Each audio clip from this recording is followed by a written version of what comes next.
Healthy ಸ್ಟೂಲ್ಗೆ usually yellowish colour ಇರುತ್ತೆ, brownish to yellow colour ಇರುತ್ತೆ. ಇದೇನಕ್ಕೆ colour ಏನಕ್ಕೆ ಬರುತ್ತೆ ಅಂದ್ರೆ ನಮ್ಮ ಪಿತ್ತಕೋಶದಲ್ಲಿ ಪಿತ್ತ ಉತ್ಪತ್ತಿ ಆಗುತ್ತಲ್ಲ, ಪಿತ್ತ ನಮ್ಮ ಕರಳು ಮೂಲಕ ಹೋಗ್ಬೇಕಾದ್ರೆ ಅದ್ರ ವೇರಿಯಸ್ ರಿಯಾಕ್ಷನ್ಸ್ ಆಗಿ ಪಿತ್ತ ಆಕ್ಚುಲಿ ಗೋಲ್ಡನ್ ಎಲ್ಲೋ ಇರುತ್ತೆ, ಆಮೇಲೆ ಗ್ರೀನ್ ಕಲರ್ ಆಗುತ್ತೆ, ಅದು ಬ್ರೌನ್ ಆಗುತ್ತೆ ವೇರಿಯಸ್ ಕೆಮಿಕಲ್ ರಿಯಾಕ್ಷನ್ಸ್ ಆಗಿ.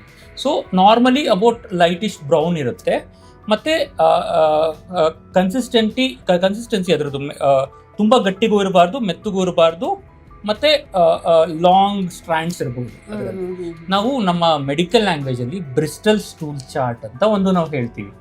ಬ್ರಿಸ್ಟಲ್ ಸ್ಟೂಲ್ ಚಾರ್ಟ್ ಈವನ್ ನೀವು ಗೂಗಲ್ ಅಲ್ಲಿ ಚೆಕ್ ಮಾಡಿದ್ರು ಒಂದು ಚಾರ್ಟ್ ತೋರಿಸ್ತಾರೆ ಅದರಲ್ಲಿ 1 2 3 4 5 6 7 ಅಂತೆಲ್ಲ ಇರುತ್ತೆ.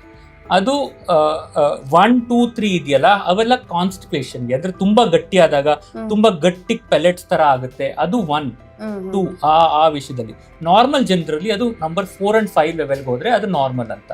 ಇನ್ನು ಕೆಳಗಡೆ ಹೋಯ್ತು ಅಂದ್ರೆ 6 7 ಗೆಲ್ಲ ಹೋಯ್ತು ಅಂದ್ರೆ ಅದು ಡಯೇರಿಯಾ, ಅಂದ್ರೆ ಲೂಸ್ ಸ್ಟೂಲ್ಸ್ ಆಗ್ತಾ ಇದೆ ಅಂತ, ಲೂಸ್ ಮೋಷನ್ ಆಗ್ತಾ ಇದೆ ಅಂತ ಅರ್ಥ. ಸೊ ಬ್ರಿಸ್ಟಲ್ ಸ್ಟೂಲ್ ಚಾರ್ಟ್ ಅಂತ ನಮ್ಮ ಮೆಡಿಕಲ್ ಇದರಲ್ಲಿ ಮಾಡ್ತೀವಿ.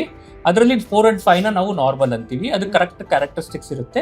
ಅದರಲ್ಲಿ ಏನೇ ಚೇಂಜ್ ಇದ್ರೂ ನಾವು ಅದು ಅದು ಕೆಲವೊಂದ್ಸತಿ ನಾರ್ಮಲ್ ಆಗು ಚೇಂಜ್ ಆಗ್ಬೋದು, ಏನೋ ಚಿಕ್ಕ ಪುಟ್ಟ ವ್ಯತ್ಯಾಸದಿಂದ ನಮ್ಮ ಊಟದಿಂದನೂ ಚೇಂಜ್ ಆಗ್ಬೋದು, ಅಥವಾ ಕೆಲವೊಂದು ಕಾಯಿಲೆಗಳಿದ್ರೂ ಚೇಂಜ್ ಆಗ್ಬೋದು.